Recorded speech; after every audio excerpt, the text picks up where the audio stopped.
Hey, everybody. What's up? It's your girl, Constance Carter, and this is Fly Nubian Money, where we help you to master your mindset and maximize your what?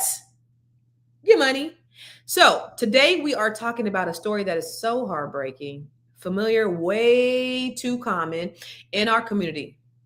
I don't know if you guys heard about the former NBA player, Sebastian Telfair, was a hometown hero who went from the projects of Coney Island to a multi-million-dollar contract. Now there's a new documentary that shows he's back living in those same projects after everything he built fell apart. This is not just about money loss. It's about what happens when you reach the top without the support, the structure, and the emotional stability to stay there. It's about the pressure of fame, the lack of financial guidance, and the cost of trauma, and the reality that one bad season or one bad decision can erase years of work. His story forces us to ask what we owe to our athletes. It forces us to ask what we owe to our boys and our community beyond applause. And how do we protect ourselves so that this rise is not followed by a painful fall? Now, before we get it cracking, I want to introduce the dopest ass queens on the planet. We got Miss Noma Langa. What's up, Miss Noma Langa? The marriage, the motherhood, and the money making. Jesus. Marriage? How long? Marriage, motherhood, and money making, girl. Let me tell you something about me. I'm almost 50. Okay. So you're gonna have to give me the pass. I'm almost 50. You little youngsters. Y'all millennials. I'm a Generation Xer. You hear me? Girl, I'm almost 52, darling. Oh, we old. You old too. You might be drinking some Ginga Galope, but that you know what I'm talking about. It is not on point. What's up, Miss Nomalanga? How you doing? All the way from Botswana. I'm doing great, Constance. How are you? I'm wonderful. I gotta make it out there. See, listen, the way I seen your wedding pictures yesterday, I was like, oh my God, I got it. You see that? It was beautiful. I wish we could Yes. Gorgeous. Nobody's been getting married all year. It's beautiful. All year. You should see all the other pictures. You should have seen like the parade of people that were dressed alike it's extravagant. This is a new thing. This is a whole year-long process. They've been getting married all year. It's the same marriage, but it's the same husband. They just getting married all year. The same wedding. I'm not the same marriage, different. Yes. It's just different parts. It's like it's like a long process. Yeah, and ours is rather long compared to the norm. Yeah, because you're wealthy. I forgot. So we're talking about rich people shit. This ain't regular Botswana people. This is the rich people. Okay, I get it. I get it. Okay, got it. Because it looks very regal and very elegant. So it's beautiful. Congratulations. Yes. Thank you. We have Miss Black Hollywood herself, Miss Tierra. All things Hollywood, baby. What's happening? I'm well. Thank you. You good? Mm-hmm. AKA Comma J. Hello. You heard me? Oh, okay. Sorry. Okay, yes. Comma J. Okay. I see you. You about to have something going on in a minute. A little listening party. I am. And not little. It's going to be a listening party. Oh, I'm sorry. You know what? I did one of the mother things. Your little, my bad. I certainly did not mean to minimize what you're doing because you're doing. No, it's all good. I know we do that. Yeah, it's a black, I think it's a black family thing. Yeah, you got your little. I see you with your little thing going. Yeah, you doing? Yeah, exactly. My bad. So anyway, ladies, good afternoon, queens. I want let me look because I don't know anything about what's going on. So let's take a look at this video before we even start the conversation. How about we do that? Let's do it. All right, bet.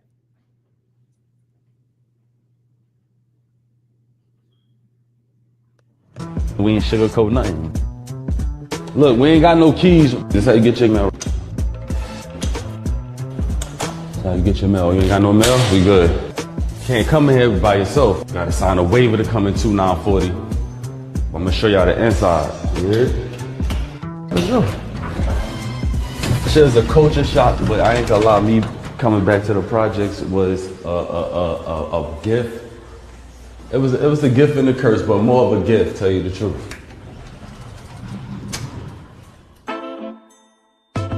I really wanted to show the world exactly how I'm living. Being in the project is all a mental thing also, you know what I'm saying? But shit is definitely real. This is the kitchen right here and shit.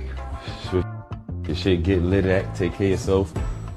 My last pantry I had in my crib is a whole room size. You know what I'm saying? But right now, this is the pantry, you heard? Check out the amenities, man. Stainless steel appliances and all that. This is my office / closet room. Y'all might have seen this jersey right here. Y'all see this jersey right here? 1,000 pair off-whites and all that. Y'all already know I'm a stay fly. They're a little worn, so somebody got their ass bust with me wearing these.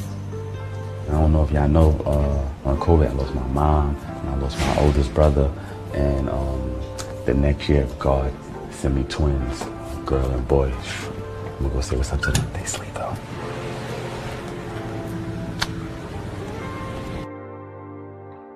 This is my twins' playroom right here. But most important was these right here. Make sure my kids read about me. Middle of the J's with a book, a movie, my own sneakers. Shit crazy. Negro, you ain't even had the furniture from the old place. Like, you just lost everything? You lost everything? There's no remnants of your wealth anywhere? Like, what? Like, you lost every strand of everything you've gained with $30 million. It's not funny. That's not funny. But it's the way you said it. I am so damn what? Nigga, you lost everything. You ain't got nothing from the mansion. Not one thing in the park. Not one thing from the. I hate you. I got nothing. You got nothing. No, Malenga. I'll let y'all talk because as Constance tries to pull herself together, what is your reaction from the video? My reaction, I mean, it's actually quite pitiful, but it doesn't surprise me at all. I obviously don't know who this person is, but I can already feel like maybe there was some drug use. Those are the people that piddle away everything until there's absolutely nothing left. And then the second thing is, I'm inclined to believe that there's no history of wealth in his family. So unfortunately, what people do is they just kind of level back out to where they were and where their family has always been, unless you're really, really doing something extra and being very, very purposeful about, this is where I'm coming from and I'm never going back here. And these are the things I'm going to put in place to make sure that I'm not going to end up here. Constance says something that caught my attention. She's like, everybody's one bad decision, but actually that isn't true. You're not one bad decision. Like with a trust fund, you can make all the bad decisions that you like. It's going to make sure that those bad decisions don't affect everything that you have, because that's its purpose, right? Even if you make bad decisions, there's something to insulate you from your bad decisions. And I think that's something we need to think about more seriously. Yeah. I think we also have to, I think we have to also state that this is Allen Iverson's cousin. So there wasn't one millionaire in the family basketball players. Like, it's hard enough getting to the NBA, but you have two people in your family that are, have reached this level, have had multi-million-dollar contracts. And they both went broke. They both kind of had the same outcome. Had Allen Iverson not had some things in place, and actually from a deal that was made, had he not had something in place, he would be his cousin. So I think it's also important to say that. Constance, I would love to know now that you've had some time. I got nothing. I mean, you got $30 million is a lot. $30 million is a lot of money. And so there was nobody around. Because I thought that when they got in the NBA, I know they do that. No, I thought they did it in the NBA. They have like a financial advisor. They teach them financial literacy because they know where these people come from. He didn't have $30 million, no financial advisors. Like, was he ripped off? Did his accountant take his money? That's a lot of money to blow and not have no remnants of like $30 million is a lot. Yeah. At least you have a car. I mean, you got some old busted ass shoes and that's you flexing. Nigga, what? And then I think those were his shoes. I think they were, he was saying, I think he had a shoe situation. like there was endorsement deals in this situation. So I don't know where his money. I didn't get a chance to watch the rest of the series. I'm sure he goes into that. But you know, I would like to, when I think, because I got other videos from other ball players kind of saying what they did with their money, and a lot of it was just really poor money management, feeling like I can spend 5 million here, 3 million there, 50 million or 20 million there, and it not at some point start to, you know, dwindle myself if I don't have a plan, right? So I feel like a lot of it sound like beyond like drugs. It just sound like really poor management, huh? All I was thinking was crack, because how do you have nothing? I do want to ask people in the comments, outside of crack, maybe it is crack. I don't think it's just crack. What do you think happened to where this man lost every single solitary dime and has no remnants of any amount of wealth that he's ever obtained, just from that one little clip? What do you guys think happened? I want to get your opinion, because maybe you could help me out here, because I still haven't heard anything about how somebody can go. Huh? Someone in the comments says there was also a divorce, so maybe the wife took. That's right. Okay. Yeah. Let me ask ChatGPT. She knows. Okay, so there was also a divorce.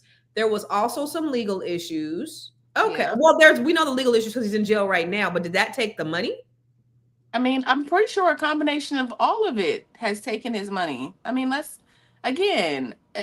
people don't it's not always crack. I just feel like people really don't know how to spend their money. And over a course of, let's say, 10 years, you know, you take that money and you're spending in a way that is dangerous, like it's going to be zero at some point. Yeah. And that's the thing that they don't understand, I think, is that, do you remember when they used to have MTV Cribs? And I remember Cash Money was on there, and they, like, the amount of frivolous spending there was. He had like cars with mink on them. It was just so stupid and outlandish. Yeah. And you know, that's the mentality, because they don't think that it's ever going to go away. And that's the unfortunate part, is it will. And then especially when you add Uncle Sam up in there too. Well, I want you to answer that question when we come back from the break about what actually happened to homeboy, because I think it's time for us to take a break. Okay, because I got the answer according to ChatGPT. All right, let's see what Chatisha say. Okay, Chatina.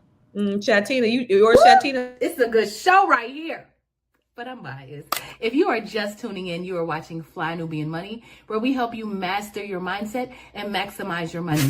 My name is Tiara Williams. I'm also known as Miss Black Hollywood, and I'm the proud producer of this show because it is lit. If you want to receive notifications for when we go live Monday through Friday, 1 to 2 p.m. Eastern Standard Time. All you have to do is text the word Queens to 87948. That's Queens to 87948. That's QUEENS to 87948. Also, if you want to grow your money and not blow your money, all you have to do is go to flynubianmoney.com. There's all kinds of resources, there's courses, there's free giveaways. There's just no reason to be broke in 2025. All you have to do is go to flynubianmoney.com. Obviously, you don't want to be entertained here. You want to know enough to grow. Wait, I need to put that on a shirt. You got to know to grow. Got to know to grow. So know and grow with flynubianmoney.com. All right, so today, if you just tuned in, we're talking about, what's his name? Sebastian Telfair. He lost $30 million after playing in the NBA. How many years did he play in the NBA? Enough. Okay, enough for it to matter. Yeah. Enough for it to matter. So we were asking the question, what happened to all of his money? Like what are some of the things? And Chatina, which is Tiara's chat, told us what happened, Tiara. Okay, so it says that Telfair earned approximately $30 million over his NBA career. He lost a major endorsement deal, an estimated $20 million with Adidas after a robbery incident. So it got niggly. Legal troubles piled up. He was involved in a healthcare fraud scheme defrauding the NBA players' health and wealth benefit plan, around $4 million. Arrested for weapons and other offenses which drained money, disrupted his career, and added legal costs. This nigga's stupid. He ended up moving back to the projects because his finance eventually collapsed. I asked if there was drugs involved. He had weapons and marijuana-related charges in 2017 when his vehicle was stopped with loaded guns and a bag of weed. He pleaded guilty in 2023 to conspiracy to commit healthcare fraud and wire fraud tied to a $4 million scheme targeting the NBA players. And he was sentenced in 2025 to 6 months, which he is serving currently. He will be out January 2026. So this is just a dumb motherfucker. That's all this is. So we're just talking about a dumb motherfucker because that's all you said. It was just dumb shit, dumb shit, dumb shit, dumb shit, dumb shit, dumb shit, dumb shit, and that's it. Just dumb motherfucker. All right, let's look at another video about some other. But can I also say, like, I'm not gonna give him dumb grace. Motherfucker. I might give him grace, a little grace, but I mean, because if it's gonna just make you more of who you are, right? We always talk about this. And if you are, doing niggerly things and out and can't get into the, always getting into trouble, it's not going to stop that. Like, that trauma that comes along with it. I mean, we don't talk enough about, I think, our Black boys just, kind of struggling a little bit. And also, you throw some money in their hands, they're not going to change. He's not going to get sense. He's going to keep doing stupid dumb things. Motherfucker. Is what he is. You got access and proximity to wealth. There are people on your team that are making good decisions. You're around this. You see it and you choose to go do some fraud shit. You choose to do robbery shit. Like, you're a dumb motherfucker. Period.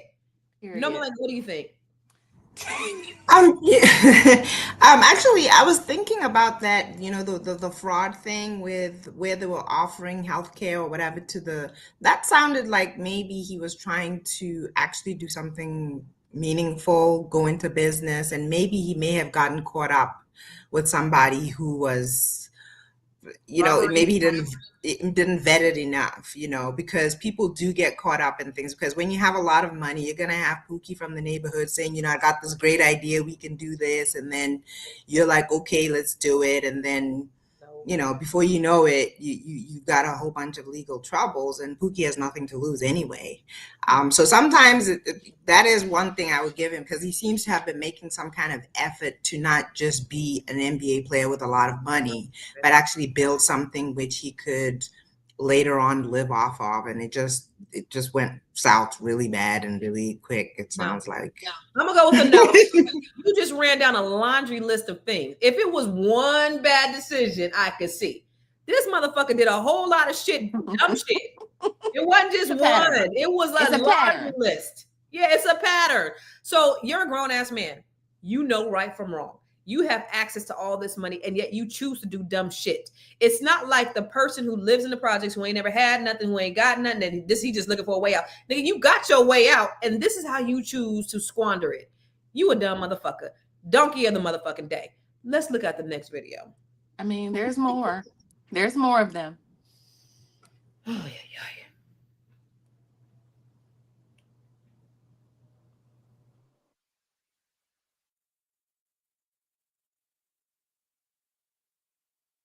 My first contract, I think it was $6 million over 5 years. 7.6 million, 2.5 million a year. Number one all time. That's the biggest NFL contract in NFL history for a defensive player. My first check was for like $500,000. $33.5 million for 7 years. And then I went on a splurge. The first thing I bought for myself was a Cadillac Escalade. I wanted earrings that, were $30,000. I always wanted a Porsche, but didn't need the Porsche at the exact same time I had the Escalade and tricked out Denali. Young athletes and their millions, the pitfalls of that much money. What is it about young guys coming into the league these days? What are the pressures on them that cause them to get into that position? I lost 2 houses back to back. I lost 4 houses. Man, you keep this up, you could be broke. I ended up to the point where I was broke. I'm just here to tell you, man, it doesn't last forever. Before you know it, I looked up, I was broke. Brokey. So what do all these people have in common? I want to ask you, Noma, like just thinking from a critical lens, what do you think all of these people have in common that had all this money and went broke? What's the common denominator? You mean other than being in the NBA, they started off broke. They started off poor, and they just returned to their natural, whatever, their natural habitat. It sounds awful, but that's really what it is. And like I said, I used to make really fiery posts. I've calmed down a lot in recent years, and I always used to say, like, listen, if you don't think about building wealth, you're sinking into poverty. That's just a fact. If you're not actively thinking daily about what am I going to do to not end up poor, you're sinking into poverty one way or another. You're going into debt, or you might level off and just be mediocre.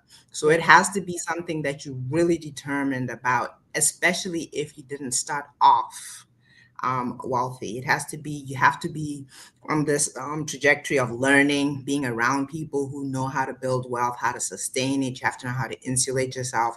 And the other thing is, when you have a whole bunch of money, there are so many sharks around. And then if you're not that smart, you're not that experienced, you're not insulated, they're coming to get it. And then you're left with nothing, and they continue on to the next. Yeah. All these NBA players, whatever, it doesn't even have to be the NBA. It's football, it's basketball, it's the music industry, it's actors, whatever it is. They always have sharks circling whose main job is to extract their money. I'm your agent, I'm your accountant, I'm your lawyer, I'm your this. And they're filthy rich from people who are not smart enough to maintain their own wealth. Right. That's how they get rich, like literally taking off of people who are so talented and have a lot of money, and they get stinking rich just because they know how to extract it, and they're sharks. Yeah, that's true. What do you think, Tiara? What's the common denominator here with all those people? Yeah, it makes me think of, it's funny because it made me think of the Dave Chappelle skit. The skit where it was like Black people had gotten reparations and they went out and did exactly, they like were just spending money like crazy. But it made me think about, I think I read somewhere that if we in fact get, as a community, get reparations, 97% of us will eventually go back to our natural state. Like within the year, it'll be a restored order of what was happening before, because we would just spend it. I think it's mindset. I think coming into a situation saying, okay, wow, and you're looking around and all of your friends are stunting or flexing or whatever, and you like, well, I gotta do that. That's part of this lifestyle. And they adopt those toxic mindsets. I think they're looking around, and the Jones matter in those situations. There's a player that has like a Honda Civic or something, and they clown him so bad. Every time I see him in the news, they're like, why he got that Honda Civic pulling up to an NBA game? Man, listen, that brother is the smartest person there. They just don't get it, right? I think the stat is like 4 out of 5 NBA players, or NFL players, excuse me, end up going broke. 4 out of 5 end up going broke. That's why it's also true with the NBA too. Look at Ocho. The NBA too. Yeah, I didn't see that stuff, but for specifically when I was watching this documentary, well, it's higher for NFL than it is for NBA. It's higher. You said what? It's higher for NFL than it is for NBA. Yeah. NFL has a shorter lifespan of the athletes. Like their total playing time is a lot shorter because of injuries and because all the things. But look at Ocho Cinco. That man said, "I wear fake jewelry. I fly Spirit. I'm not playing." And he got all this money, but he's like, I am not finna lose it. Now he might be hoarding it. Hopefully he's investing it, but that's the right thing to do. I think what needs to happen is there needs to be more mentorship with these, and there probably is. It's a matter of, do you want to listen or not?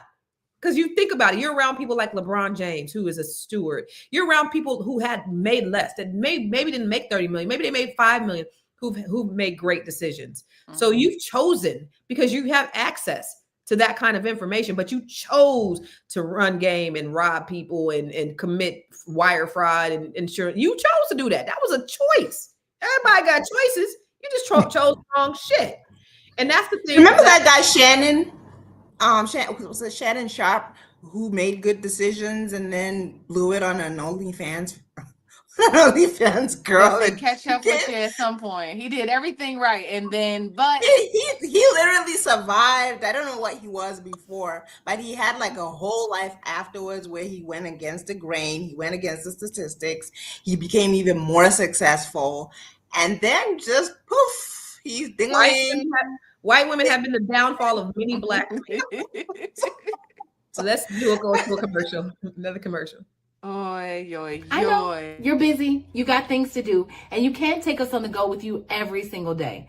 Good news for you. We are now on Spotify. So if you can't watch us, now you can listen to us on Spotify. Search Fly Nubian Money and all the episodes shall appear. All you have to do is like, subscribe, leave a 5-star rating, leave some comments, tell people how you love us so that when other people come along and are looking for a great show to watch, they can find Fly Nubian Money too. One last thing, and just in case you've been sitting under a rock, Fly Nubian Money now has an investment club. We are the Fly Nubian Money Club. It's easy. All you have to do is go to flynubianmoneyclub.com, and I am committed to bringing in top experts from all industries to help you level up. They're teaching us the skills that we need to compete in this market. We often say that nobody is coming to save us, not the government, but guess what? We're coming to save us. I'm coming to save you with the Fly Nubian Money Club. So listen, all you have to do again is go to flynubianmoneyclub.com. We have a 30-day free trial set up just for you, just for those people that are struggling. Even if you ain't struggling, you ain't got to struggle. I'm coming. Okay, let me stop playing. I'll see you soon. Welcome back. So listen, we're talking about NBA players who made millions upon millions, like 9 figures, and ended up losing it all. There's a gentleman named, whatever his name, Telfair. Sebastian Telfair. Can we look at his video real quick again so we could just kind of like recap what the hell kind of foolishness that we are dealing with and we're looking at, please? Sure. We ain't sugarcoat nothing. Look, we ain't got no keys. This is how you get your mail. How you get your mail? You ain't got no mail? We good. Can't come in here by yourself. Gotta sign a waiver to come in 2940. I'm gonna show y'all the inside. You hear? Let's go. This is a culture shock, but I ain't gonna lie, me coming back to the projects was a gift. It was a gift and a curse, but more of a gift, tell you the truth. I really wanted to show the world exactly how I'm living. Being in the project is all a mental thing also, you know what I'm saying? But shit is definitely real. This is the kitchen right here and shit. The shit get lit at, take care of yourself. My last pantry I had in my crib was a whole room size. You know what I'm saying? But right now this is the pantry, you heard? Check out the amenities, man. Stainless steel appliances and all that. This is my office / closet room. Y'all might have seen this jersey right here. Y'all see this jersey right here? 1,000 pair off-whites and all that. Y'all already know I'm a stay fly. They're a little worn, so somebody got their ass bust with me wearing these. I don't know if y'all know, on COVID I lost my mom, and I lost my oldest brother, and the next year, God sent me twins, girl and boy. I'm gonna go say what's up to them. They sleep though.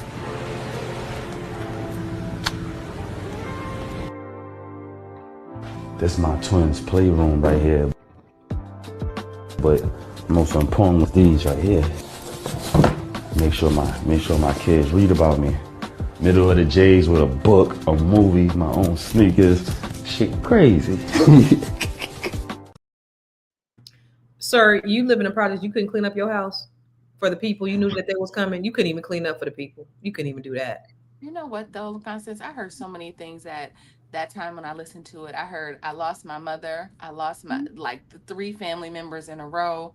COVID. And then, and then he had, like there's all of these little things that I hear him saying, and also it made me think about like sometimes if we feel like we're worthy of, it almost feels like he feels most comfortable in that type of situation where it's like when he had everything, there's a deserving that I don't think he felt like like he deserved it or something. Like, Yeah. I'm gonna go back to what I know. I'm gonna be comfortable here. Here's where I feel most safe. I don't know. It's trauma, really. I keep saying that. I mean, I'm not a therapist. We ain't got a therapist on here today, but I do feel, again, I feel like we struggle and we don't even know why we're struggling. You know, we but just do dumb shit.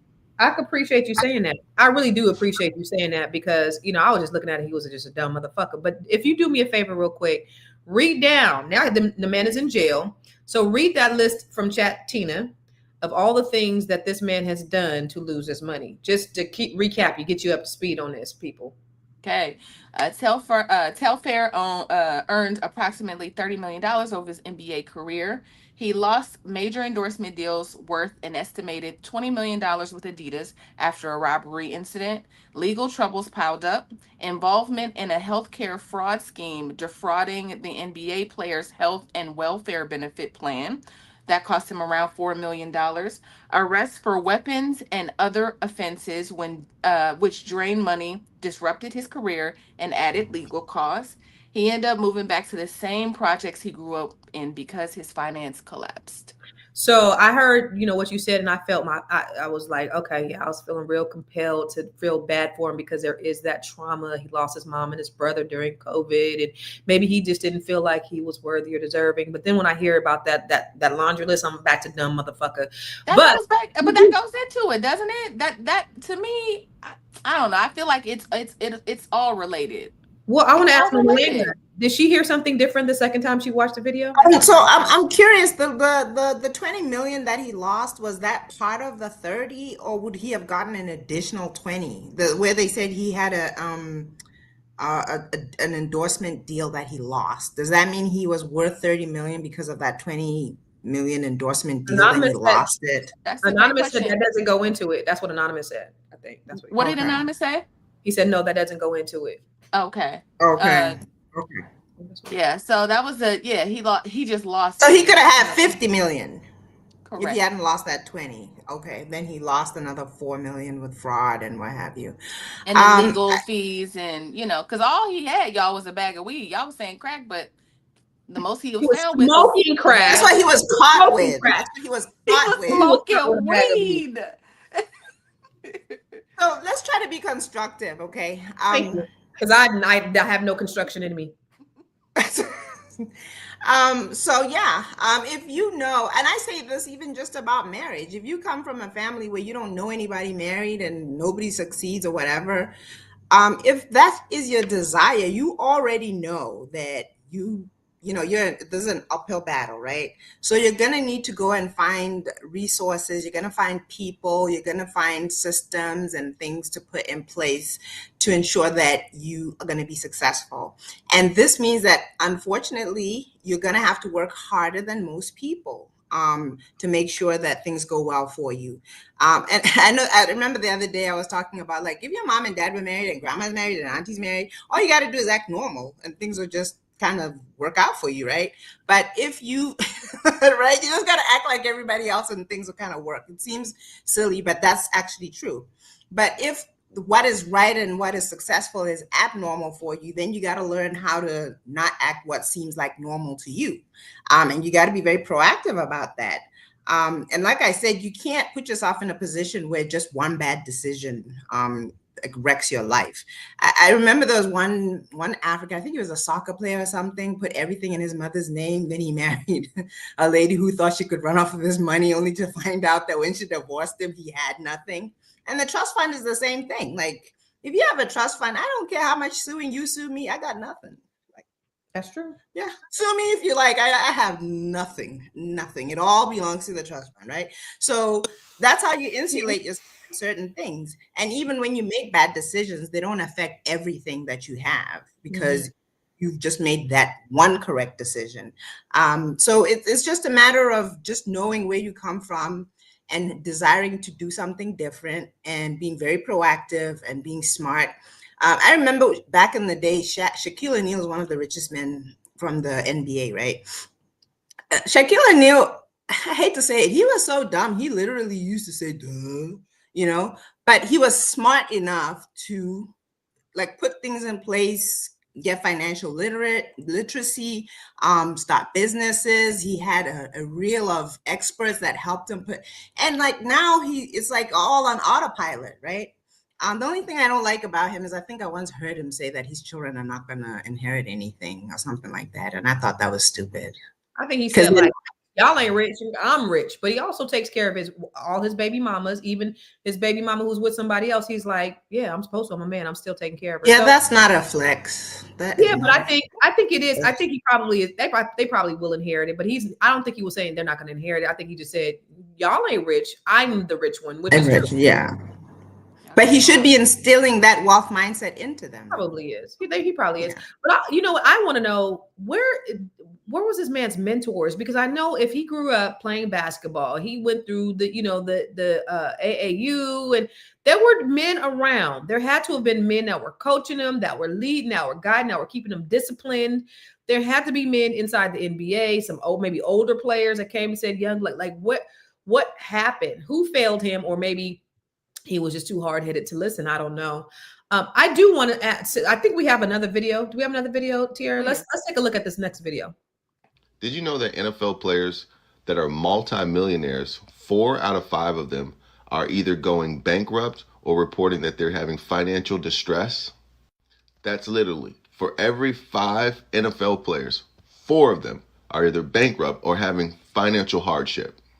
After they play, of course. There was even a documentary that came out that was called Broke, and it talked about exactly why NFL players are going broke right after playing.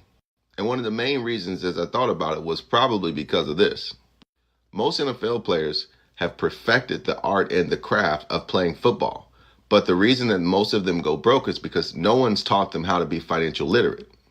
Think about it. You go from playing football where you're making barely anything in college, everyone else is making money besides you, and then the next thing you know, you're a multimillionaire, literally with 6 figures and 7 figures that you're making a month and a year. It's really easy to spend that money thinking that it's going to be there forever because you never had money before. Financial literacy is by far one of the most important aspects for everyone, not even just NFL players, to understand. And the truth is that not many people are financially literate. If NFL players and quite frankly everybody else understood 2 things, I guarantee you they would not be in the situation that they are, and it would end this financial literacy epidemic. You might be asking, what is that? All right, I'll tell you. It's actually really simple. The first thing you need to understand is what a liability is.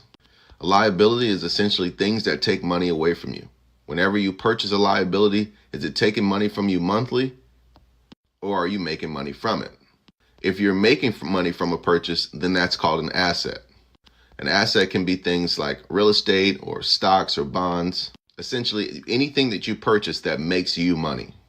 If people understood the difference between liabilities and assets, I guarantee you your financial situation will change, and NFL players as well. If you're interested in learning more, click the link in my bio. So, Tiara's chat GPT is Chat Tina, mine's Chat Tisha. And I asked Chat Tisha, does the NFL or NBA offer financial literacy to players? And if so, what kind? And they do. The NFL offers financial education program, player engagement, financial literacy seminars. They have They have advisors for a program for NFL players, which is the NFLPA. And then NBA offers the rookie transition program and financial literacy, ongoing financial literacy via the NBPA, community and youth financial education tie-ins. And it said the key differences in NFL program appears broader in that it integrates across career and post-career life. So it ain't that it's not there. It's there. It's the choices that they choose to make to whether they want to integrate. They could be hearers of the word, but if they're not doers of the word, then it's not going to matter. What are your thoughts, Nomalanga? So yeah, just offering the education, unfortunately doesn't mean that people won't still fall into the trap. In high school, I think there's like sex education or whatever, and you still get little girls knocked up before they graduate. There's been so many, since the 80s, so many campaigns for HIV and what have you, and people still get the disease and other diseases. Just the fact that the education is there doesn't mean people won't fall into the trap. Anonymous kept asking twice. He's like, where is his father? Doesn't he have a daddy? Didn't his daddy teach him? And that's an element that I think people always try to ignore. That's kind of the role of your father. And people try to go through life pretending like fathers don't matter, but they do. There is no person that can make that amount of money that has a stable father who will allow him, unless he's also just a loser who's just a shock like everybody else. Correct. But his father would have guided his decisions. His father would have insulated him from a lot of things. And that's something that's necessary from generation to generation. That's one of the greatest roles of a husband and a father, is he has to think about not just the future, but the financial future of his children and his family. And if one of the children ends up being more successful than everybody else, that responsibility still remains. I know families, like I think it's Kiki Palmer. She talks about, like, she lives very regular, and she always talks. She comes from a 2-parent home, and her parents instilled that in her. I think Brandy, the singer Norwood, also, you'll see her father and her mother very, very present. And you don't hear about those people actually acting crazy, and you don't hear about them going broke because they have solid families who are trying to insulate them from that life, the life of get rich, go wild, kill yourself with drugs, and then end up broke. They insulate them from that. Mm-hmm. What about you, Tiara? What was the question? What do I think about? The fact that they do offer financial literacy, but the fact that 4 out of 5 people are still going bankrupt, even with the financial literacy. Yeah, like you all have said, it's just really a matter of choices. I'm a fan of watching. I really like the transition that LeBron is making with making documentaries, like sports documentaries on Netflix. I watch them all. I love the sports documentaries that are on Netflix because first of all, I like the mindset of an athlete just in life. I like the winner mentality, that whole Mamba thing. I'm into that.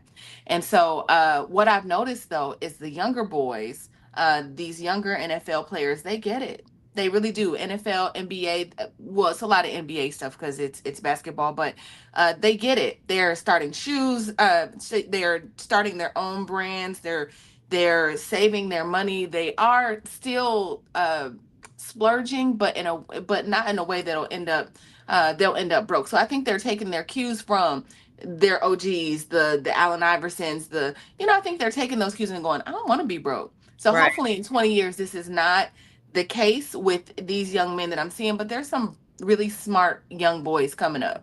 Yeah. So hopefully that is, and I just think in general, like a lot of the kids they're just different, right? When I'm thinking about just in general, like these kids are different, the way they move, the way they think. And so I think moving forward, they'll be okay, but they do it differently than when we did it. We was bling blinging and stunting like the dad. I don't know, I was in New Orleans, but stunting like my daddy. Like it was the bling culture. It was being as extravagant as you could. It was about showing instead of building. It would, that was where we came up with millennials. What are you? You said you're old lady. What was it? We're Gen Xers. Gen Xers. I'm not my kids be like, aren't you a baby boomer? Aren't you a boomer mom? A baby boomer? No. No. The other thing was a whole bunch of baby mamas. Hey, I saw it in the comments, and they were like, "Ooh, sometimes they blow that money by having like multiple baby mamas." And those baby mamas also cash in. Hey, they do. And then the guy ends up all broke, and they've secured their future and the future of their kids. Yeah. But I do like what you said in terms of we're seeing a transition in the way that we think. I do believe that. Mm-hmm. I went to you have like these guys like Earn Your Leisure, and they really appeal to that base, that hip hop, younger culture that's really seeking financial literacy. And I could appreciate that. I do think because there's so much more information out there, you do have these kids that are seeing these OGs that are broke, that have come into all this money, and they don't want that for themselves. So I do see a change in the trajectory because you come from a place of ignorance, of lack of education, and of poverty. and you ain't never seen nothing. At least now these kids coming up, maybe they're not living this life, but perhaps they can see it on the internet because they got access to the internet and they can see what's possible. And then they also see what's happening and how they can prevent that from happening to them. So, you know, I do at some point want to look at the glass as half full, because I don't think it's all doom and gloom, even though this dude was a dumb motherfucker, Sebastian, whatever, was a dumb motherfucker. I think I do have hope for the younger generation, the Gen Zs and all those guys. But I know we have some stats, Tiara. Let's take a look at the stats. And let me just read them. Okay. So you about to read them from your, what you about to read them from? Yeah, because you ain't got them, right? You don't have them? I mean, you slacking on your Mackie? I'm gonna go ahead and read the stats. According to Sports Illustrated, nearly 60% of NBA players go broke within 5 years of leaving the league. So that's 60% of NBA, and I think NFL is what, 85%? A survey by National Bureau of Economic Research found that sudden wealth without financial education leads to a higher risk of bankruptcy, which I just read to you that they are getting access to financial literacy. Many players enter the NBA at 18 or 22 years old with no money management skills and immediate access to millions. But again, we know that they are getting some financial literacy training. The average NBA career lasts only 4.5 years. That's interesting. And studies show that childhood poverty and trauma can create long-term struggles with impulse control, stress management, and financial habits, which is kind of what you were pointing to, Tiara, when you were talking about, you know, the trauma that he probably dealt with and not feeling worthy, not feeling deserving of all of these financial blessings. Black male athletes are often expected to financially support multiple family members, which increases financial strain. Can we talk about that though? That's a real thing. Like you get famous and you feel like you need to take care of everybody. You got an entourage. Everybody's always asking you for money. You know, there's a real pressure there. So I think they lose a lot of money that way. Go ahead. I'm sorry. And it goes back to what's that called? Survivor's remorse or survivor's guilt. Yeah. Have to take care. MC Hammer had like $100 million. I mean, he didn't go broke. That was just a myth, but he didn't. I've seen his house in Tracy, California. It's nowhere near like, you know, what he was when he was living in the hills. So, you know, but that's part of going back and taking care of all your friends, all your family and everything else.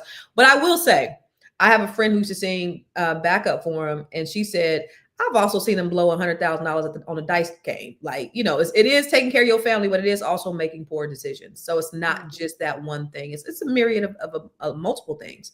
Yeah. And then finally, mental health issues among retired athletes has risen by more than 50% in the last decade due to loss of identity and loss of structure. So how does mental health, Nomalanga, play into that? What do you think? Because we could be very, you know, logical about, you know, this being a dumb motherfucker who just made bad choices, but there might be mental health issues. I don't know if the mental health issues come up when they realize that they're back to broke, or if they end up back to broke because of mental health issues. We don't know which comes first. But I can certainly say this, to your point, Tia, about people saying, you know, you're the most rich or you're the most famous or whatever. That's not just for celebrities. That happens in all families. The person who they feel is the most successful kind of takes on this weird thing where they got to pay for everything. They got called for every emergency and what have you. And that can also really affect you mentally, emotionally, and in other ways. But it still goes back to the point of putting things in place where you're able to insulate yourself from your life going into a total wreck. Mental health isn't something that's irreversible. There's people who are literally nuts and they take some pills and they're able to act normal because they took the pills, right? So it's not like the end all and be all. It's untreated mental health issues that become a problem. And we all have at some point felt depressed, or it's not as severe or whatever. I can't emphasize enough. I'm trying to be constructive. I think if you know that you don't come from what it is that you desire, you know that you have to do something different than the people around you. You have to do something different than what you know or what feels normal to you.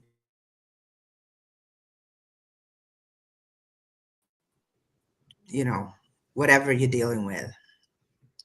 Amen. Did I go out just now? Yeah. We all went out. I think I went out too. Yeah, we all. Oh, okay. Yeah. I'm strange. And no, Anonymous keeps saying low IQ. There are people with low IQs that staff their weaknesses, that put smart people around them to make sure that they make smart decisions. Yeah. It's not just about being dumb or stupid or whatever. You can be dumb and stupid, or maybe low IQ, or not that intelligent, not that educated, but just have enough sense to know that if I can get the right information and put the proper systems in place, I can insulate myself from my life turning into a wreck. Yeah. That was crazy because I took a position at a private equity firm years ago. I don't know what I was doing there, but they wanted me to be the corporate communications liaison. And we used to go and have these meetings on Wall Street. And a lot of those guys aren't, we talk about low IQ, they're not that bright. They just, they can just, like you said, align themselves with money in a way. And they've learned that they only have to, but they're not smart. You think that you get into meetings, I used to be like, oh my God, because he made $400 million yesterday. You think that they have all this, and you start talking, you're like, okay, you're not that bright, So that doesn't necessarily mean anything to Nomalinga. And you know what, too, to your point, Barack Obama said that. Remember, he was like, you get these rooms and you like, these people really aren't that smart. Yeah.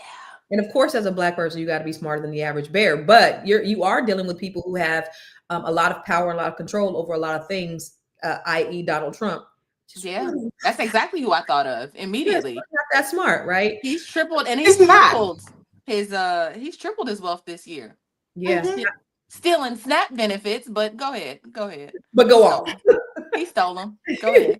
But I mean, we know the election was rigged. But anyway, who was that? BLB 1999 said, you cannot be everyone's savior. This is what happens. They made their choices. And so for our final thought, Tiara, I want you to go first.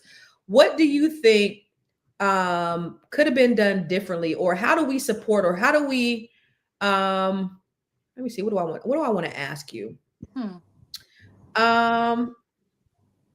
Let's talk about your circle. How does a person like this, how can a circle influence them, and how do they get out of that? How do they recover? Talk about that. How do you recover from something like this? Yeah, as you know, I come every day and meet the baddest, most brightest queens in the world who have become very much like my circle. Like, I love these ladies in real life, in real time. A lot of them, I know I met Nomalinga maybe, almost more than 10 years ago. Yeah, I was gonna say it got to be like 12, 13 years ago, and we've all been following each other, and I think there's some admiration. But I learned from you all, and so I think your circle, if I'm around, what is this saying, Constance? You say it all the time. If I'm around 5 broke people, I'm gonna be the 6th or whatever that is. Or like Fraser said, if you around 3 hoes, you're gonna be the 4th one. You're gonna be something. Or whatever, right? So you are who you're around. You pick up dialogue, you pick up language from people. And it doesn't even take that long. You start hanging around somebody, you start like taking some of their language, and you be like, I don't know why I say that. I say it because I hang with her. But everything, it's all contagious. And so if you get yourself around people that are making money, that are thinking smarter, that are high vibrational, that have conversations about wealth building as opposed to gossiping, it really makes a difference in your life. It really makes a difference. And when you get around people that do that, you don't even have the appetite to even invest your energy into it. You get there and be like, oh, that's what y'all talking about? Okay, well, cool. Like, I'm gonna sit here, but I'm not in it.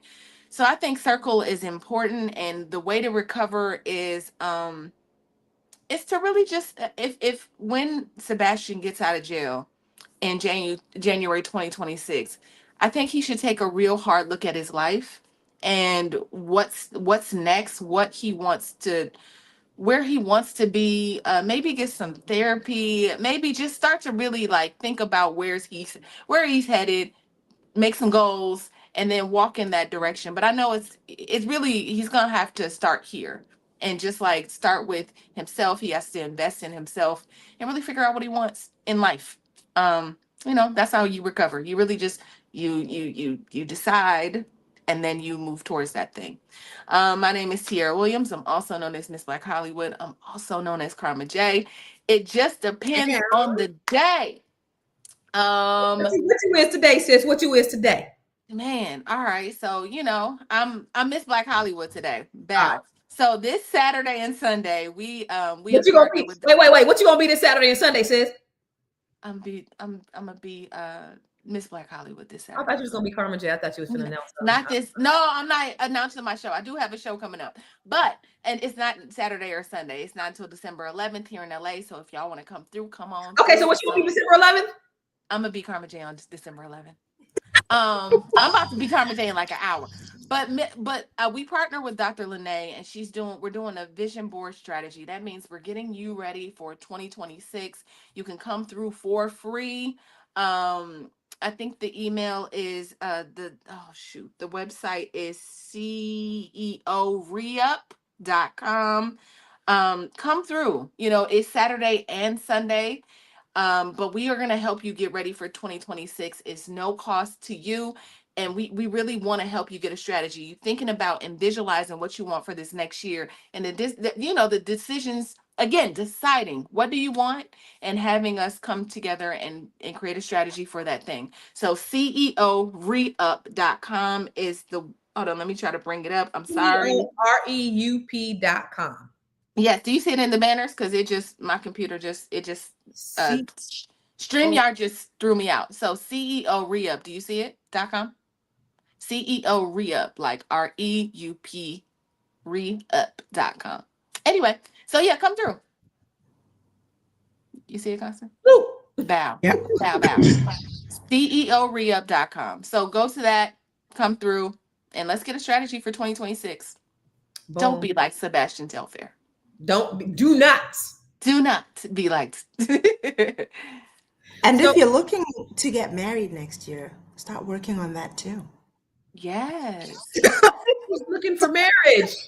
I want to get married. Some people are. Next year. Oh, for your vision board. Okay, your vision board. In there because I feel like we always have this thing where we all about our money, and that's nothing wrong with that. I'm all about my money, okay? And maybe I don't talk about it enough, so it seems like I'm not. But you got to get other aspects of your life in alignment too, and spend just as much time and effort, blood, sweat, and tears in it if you want it to work. Absolutely. So what you saying, Nomalenga, on our vision board, we should just do a little cutout of a man and put him up on Absolutely. And be like, I'm manifesting my husband in 2026. I actually literally have a vision board with stuff like that. But do I do my final thoughts, Constance? Yeah, I'm like thinking, I just want a boyfriend. I love that. I just want a boyfriend. I'm gonna have to talk to you offline about that. Boyfriend. We ain't gotta be husband. Boyfriend. Let's start small. Go ahead, that is fear and trauma talking. It sure is. Like you've been a wife and you want to demote yourself to be a girl. No, I want to promote myself from single to boyfriend. Then we can talk about marriage later. You've been a wife.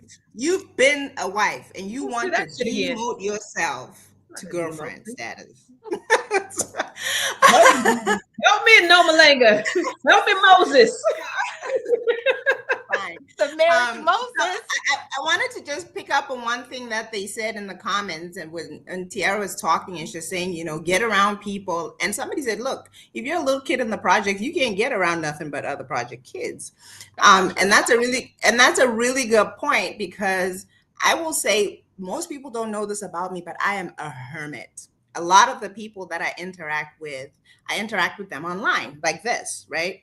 And I do courses online. I read books. So sometimes people think when you say get around smart people, they think that you got to physically be with them, but you can get around them in other ways. I remember Boyce taught me this because I was like, I think it was about 10 years ago. And I was like, I want to be a world-class speaker. And he's like, you don't have to physically go there, right? And I ended up with like 3 blogs, a YouTube channel, and I was speaking around the world. I did it physically, but I do everything online more than I do it physically. So I just want to put that out there as my final thought, that being around positive people can just be something like watching shows like this, reading good books, buying good audio, being in masterminds, being in social clubs that are all online so that you're still getting around good people. Somebody said, Noma, why do we have to be married? Double A. That's a whole book, honey, and I'll write it. I think Double A was married too, and she like, I did it. That's so funny. We all like family here because I think she said that before. She said that a while ago. Yeah.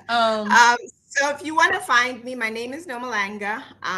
You can find me on Instagram. I still have the handle of Noma Moses. You can find me on Facebook as Nomalanga Khaburuni. And then also on YouTube, I have my own YouTube channel as well. And then also, please do go to passforourgirls.com and support us. We have a charity that we started here in Botswana that takes care of girls that experience period poverty. Some girls don't go to school because they're on their period and they don't have the supplies. And just a little bit counts. And I will say this, the people that actually support our charity the most are our viewers from all the shows that I've done in the last few years. Nice. Good job. So thank you. Yeah. Good job. Good job. Make sure you go to padsforourgirls.com. Please. Please, please. I just say that I think it just really takes a village, y'all, with these boys. And I think we got to be more intentional about just surrounding them, volunteering, mentorship. They just need to be and see what positivity looks like. And you know what? Let me tell you. So yesterday, y'all, my son came out and told me that he's a motivational speaker, right? It's so good. I knew it. He's oh my so God. good. Go ahead. I'm sorry. Listen, you got to put me on. I also went and saw him on TikTok. Did you? Thank you. So he has a whole page. But what I discovered yesterday, because his friend is the one that made him tell me. His friend made him tell me. So I sat down and I talked to them, talked to them both and just listening to them. And my son came here from California, didn't know nobody. This boy ended up transferring schools, and his boy came from a really, really rough background. And he's going through rough stuff right as we speak, but it's so positive. But in a school where it's all these Black kids and they bad as shit, they fighting all the time, these two boys chose to be positive. My son comes from a privileged background, yeah, and he has me as a mother. This other kid did not come from a privileged background, and he's had it rough. But they both made a choice, because you could still, no matter if you come from privilege or not, you could still make a choice to do the right thing, to choose the right things.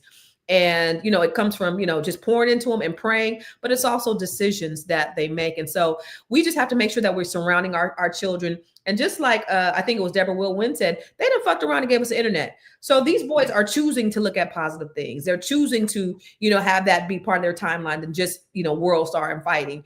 So they have to be exposed, but they also have to make choices and decisions. And they have to understand and know that what positive outcomes look like, not just the fast money, the fast life. I just want it all right now. But what does that look like? And so we just have to continue preaching the word, doing the things, being examples in our communities, because it's bigger than what they see out there. It's what they see right here. That's what they need to see, is those people who are immediately in there right here that are doing stuff in the community. We need to volunteer more. We need to be resources for these children as well, so that they don't lose $30 million and be back in the projects after they've made it. So that's my thought on that. Where can you find me? Everywhere I am Constance Carter. I do have the Net 7 Collective, which everybody here should be a part of.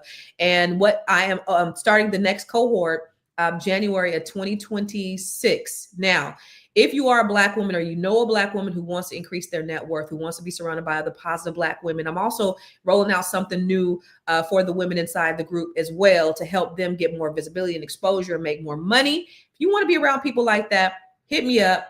Go to my website, ConstanceCarter.com, and I'm happy to have a conversation with you so we can see how we can take you to your next. All right. And also, I just wrote this book. It's called The Ramp, but it's not available. Oh, wow. Yeah, it's a journal. It is an amazing journal. And I just talk about, this is the thing that actually helped me to get unstuck when I was going through my divorce and I was transitioning and all that stuff. And it helped me to kind of get in alignment. So I just wrote a book about it. It's what I teach the ladies too, but I wrote a book about it. And actually, it's not like I haven't promoted it yet. So we're all like 25 of us are doing this 21-day reset together before I promote it. Wow. It's available on Amazon if anybody wants to buy it, but it's amazing, if I must say so myself. So actually, what's the title? It's called The Ramp Journal. It's a 21-day reset. And it's on Amazon. And so I actually have a journal to go with that So after I get off here, I do my midday because I do a morning, midday, and night. But I'm really intentional about transformation. So that's what I'm doing with that. But it's also something that I coach the women inside the group too. So anyway, that's what that was. Congratulations before you move forward. Congratulations. Give it up for Constance. Constance, I stay proud of you, girl. You just be just doing the thing. I appreciate it. I love that. Go ahead. I'm sorry. I'm just so happy about my son, y'all. You don't even know, because this nigga. Remember, I told y'all. I was telling y'all. He don't talk. There's one. I can't crack that nut. He don't talk. All the other ones talk. They talk too much. This one, he don't talk. Nigga is talking all over his TikTok. Like what? He talked to me when we were. I know. He don't talk to me. He mumbles. He grumbles. He ignores. He's ass. He's motivating. So it's like, who are you and what have you done with my child? So I'm just happy about that. I'm just over the moon. I will say this.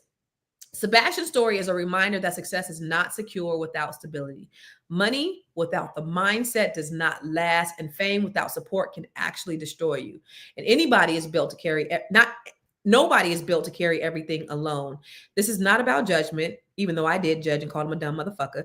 It is about understanding what it takes to rise, to stay grounded, and to protect your future, because a fall does not have to be final, and it still doesn't have to be final, you guys, when the community learns the lessons too. All right. I appreciate Miss Black Hollywood, Miss Noma Langa. Make sure that you follow all these beautiful ladies. And we're going to be here on here tomorrow. Same bad time, same bad channel. We'll see you.